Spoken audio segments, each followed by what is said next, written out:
Bonjour mesdames, messieurs, en vos grades et qualités. Bonjour messieurs les pompiers et les gendarmes. On a l'habitude de vous appeler simplement comme ça. Bonjour les jeunes. Là, je vois un CMJ vraiment mobilisé et un adulte qui est là aussi pour les coacher. Et c'est peut-être aussi la réussite de leur implication. Donc, je vous remercie. Merci monsieur le maire et l'ensemble de votre équipe pour me donner la parole et pour votre accueil. Et c'est un plaisir pour moi à la fois de vous rencontrer tous, les élus bien sûr, mais aussi les habitants, de façon à pouvoir vous relier des informations, des bilans. Mais c'est aussi la preuve qu'on est toujours à vos côtés. Vous l'avez mentionné, à chaque cérémonie de vœux du canton ou du département, le département est toujours mentionné parce qu'on est en proximité. Vous, habitants, vous allez à la commune, à la mairie ou au département en général, et c'est tout ce qui fait notre attachement à notre territoire et qui nous motive chaque matin pour se dire on est utile, parce qu'on est utile pour vous. Donc simplement, alors j'aime bien prendre des notes suite, après les présentations de monsieur le maire, et vous avez parlé de plusieurs thématiques qui nous animent tous. Mais je vais les reprendre parce que ça permet d'illustrer que ça a un impact ici sur le territoire de Morcerf, mais ça a un impact aussi sur le département de Seine-et-Marne, et forcément ça a un impact auprès de vous, usagers et Seine-et-Marnais. Tu as parlé de l'inflation. Bien sûr, à la fois ça touche chacun d'entre nous, parce que quand vous allez faire vos courses, quand vous payez vos factures, vous vous rendez compte que ça a été compliqué. Ça a été compliqué, c'est l'inflation que l'on subit, mais c'est aussi toutes ces mesures gouvernementales qui sont subies aussi. Je parle du point d'indice par exemple. C'est très bien pour nos agents, mais entre parties, il faut trouver une compensation. Le problème, c'est que c'est toujours pris sur notre épargne.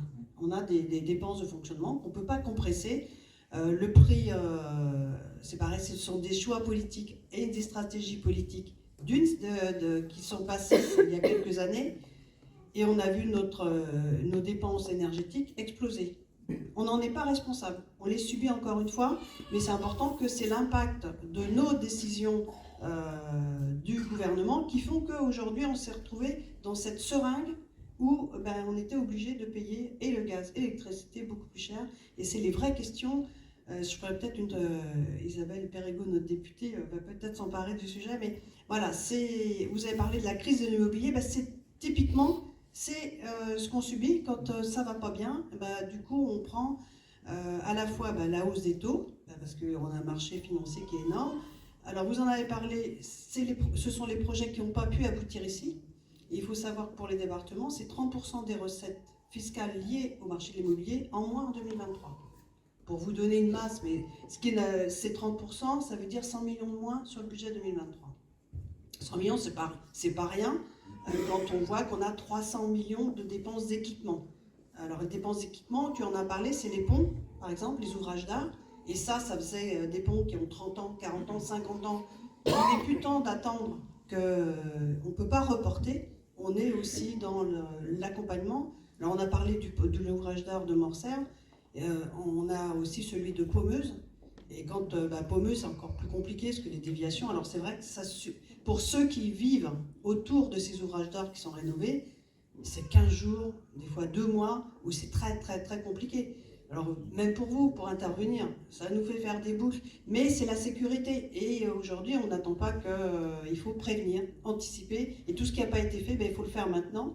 Donc moi je viens porter alors bien sûr, les mauvaises, c'est ce qu'on a subi, mais aussi il faut aussi vous donner un peu de vision et d'espoir. Le département de Seine-et-Marne, en 2024, on a voté le budget 2024 le 22 décembre, et on a pris le parti avec le président et l'ensemble de l'exécutif de continuer à investir sur notre département. C'est bon pour vous, c'est bon pour le territoire, mais c'est aussi bon pour nos acteurs économiques. Parce que si les collectivités arrêtent d'investir, quand on est dans un problème de crise économique, c'est tout le reste, c'est l'emploi, c'est nos entreprises, et il faut être là parce qu'il y a eu le Covid il y a quelques années. Si on continue à ne pas pouvoir soutenir nos acteurs économiques, et puis on a nos jeunes qui sont là. Vous avez le témoin des CMJ qui sont là, mais on a tu en as parlé, le nombre de places qu'on a besoin, les jeunes qu'on accueille. Pour vous dire, sur 2023, on a inauguré, ça n'a jamais été fait au département depuis que le département existe, on a inauguré 3 nouveaux collèges en Seine-et-Marne. C'est énorme. Et ça compte, alors il y a 3 nouveaux collèges, dont celui de Coubert, qui est dans le canton de Fontenay-Trésigny. Et ça, avec Jean-Jacques Barbeau, on en parlait en 2015. Tu te rappelles, Isabelle? Donc, bah oui, le temps de le faire, bah, il est inauguré en 2023. Et ce sont 600 élèves qui sont nouveaux élèves qui, au lieu de faire 1 heure de transport, eh bien, ils se retrouvent avec 8 minutes, 12 minutes. Vous voyez la qualité de vie pour ces jeunes, c'est génial. On agrandit le collège de Farmoutier, on agrandit le collège de Fontenay, et à la fois que ce soit Farmoutier, Fontenay ou Coubert, on fait des espaces pour nos jeunes, parce que là, vous devez être tous collégiens ou pas loin d'être collégiens. Hein. Donc, des salles de confiance pour lutter contre le harcèlement scolaire. Donc, c'est sur le canton de Fontenay-Trésigny, mais dans toute la Seine-et-Marne, pour qu'ils aient des espaces de parole, parce qu'il y a des fois des choses qu'on ne peut pas dire à ses copains, ses copines, ses parents, sa famille. S'ils peuvent trouver un endroit où entre eux ils peuvent en parler, on est là aussi en soutien au département de Seine-et-Marne. Et puis l'accueil de tu en parlais Marc, du handicap. Et avec Jean-François Parisi, on a dit il y aura une unité externalisée collège pour nos enfants alors autistes, mais pas que, déficients cognitifs, de façon à ce qu'il y ait un espace, et qu'il y ait un espace dédié pour eux. Quand on parle de l'inclusion, il faut le décliner du plus jeune âge, c'est-à-dire on l'a fait avec la Fondation Hardy, avec l'accueil précoce, c'est former les éducateurs, former nos enseignants sur le handicap, parce que voilà, il faut donner des outils. On a travaillé aussi avec le SDIS, Roset, Fontenay et la Fondation Hardy, parce qu'il faut aussi les outiller pour pouvoir intervenir quand vous avez des enfants qui ont des manifestations différentes. Il faut savoir leur donner des clés. Pour une fois, on vous donnait un petit peu une boîte à outils, comment intervenir. Donc ça, c'est important aussi qu'on soit présent pour tous. C'est toujours là équitable pour tous, tout public et dans tout territoire en Seine-et-Marne. Alors tu parlais de l'abandon du projet de la microcrèche. N'hésite pas, si nous, département, on peut, à travers ID 77, venir et puis trouver des solutions ensemble, n'hésite pas à nous les demander. On est là aussi à ta disposition. On a été là pour la rénovation de bâtiments à travers de nos politiques contractuelles. Sachez que tous les élus ici, quand on parle de politique contractuelle, c'est les subventions que le département peut amener au projet. Tu parlais de financement, on est là toujours présent. Alors et 2024, on aura les mêmes budgets. Et ça, c'est vraiment l'engagement de notre président Paradji et de l'ensemble de l'exécutif. Vous pouvez compter sur nous jusqu'à la fin de votre mandat. S'il y a des mesures d'économie, ça ne sera pas sur l'accompagnement auprès de nos collectivités. C'est bon de le savoir parce que vous allez construire votre budget 2024, mais savoir ce que vous allez pouvoir rentrer. Et vous aurez toujours les mêmes aides. Donc ça, c'est important. J'en parle à chaque cérémonie de vœux, je suis désolée pour ceux qui assistent plusieurs fois. Le bouclier de sécurité, ce sont tous les moyens mis à disposition il y avait la région qui avait le bouclier de sécurité, l'État, la DETR quand il pouvait. Monsieur le sous-préfet n'est pas là, mais on a l'habitude de travailler. Il faut qu'on soit partenaire, l'État, la région, le département, sur ces notions de sécurité, parce que c'est vous qui avez besoin d'être en sécurité. Donc on aide à la vidéoprotection, on aide aux équipements de nos policiers municipaux et les SVP, et ça leur permet de réagir et d'agir plus rapidement. Plutôt que d'avoir à se déplacer, s'ils peuvent visionner les images.